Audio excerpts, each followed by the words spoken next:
A lot of small business owners, and particularly sort of healthcare businesses, dental practices, medi-spas, they have a limited marketing budget, right? And they come to us and say, well, Derek, what should we do? Should we do Google? Should we do Facebook? Should we do Instagram? Where should we be putting our budget? And Facebook versus Google is a topic that keeps coming up over and over again. People think, oh, should I invest in Google or should I invest in Facebook?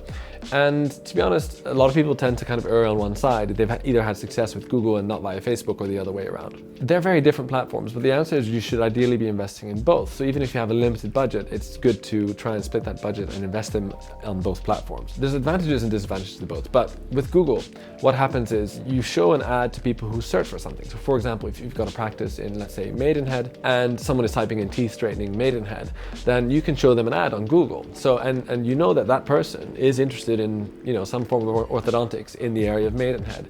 So there's a high purchasing intent. People have high intent on Google. They're searching for something right now in that area. They're researching the treatment. They want to find someone who can offer them that service. So they're generally very high quality clicks. When you get someone to click on your ad, when you get a lead, they're generally quite far along the sort of purchasing life cycle, as it were, and they're kind of looking somewhere to buy their treatment. The downside is that there's a couple of downsides. So one is you're limited by whoever is searching for that particular treatment in that area at that point in time. So how many people are going to be looking for teeth straightening in Maidenhead on any given day? Probably a handful. The second downside is that actually Google knows that the audience that's searching for that kind of stuff is really high quality.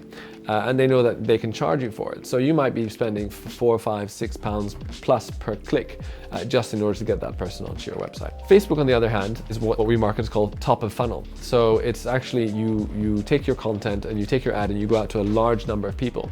And it's almost kind of like you cast a net. You put your content out there, you dangle something of value in front of them, like an offer, a free consultation, something like that. And you see what comes back, and then you work your way through those new patient leads. Not everyone's going to be ready to buy, but there will be a couple of patients in there that are further along, and it's all about filtering them out, getting them into the practice and converting them to treatment that way. So the other thing about Facebook is that it's very cost effective. So whereas Google, potentially they're charging £4, £5, £6 per click, with Facebook you can get it down to below £1 a click. So it's very cost effective, it's very scalable. There's kind of like a rule of thumb: for every £8 to £10 you spend, about 1,000 people will see your ad. So you get really good brand awareness with Facebook. On top of that, it's very scalable. Whereas Google, you're limited, as I mentioned, to that universe of people who are searching for stuff at that time. With Facebook, you can literally target, if you're an Invisalign provider, you can target all 20 to 40-year-old females within a 3 or 4 mile radius of your practice.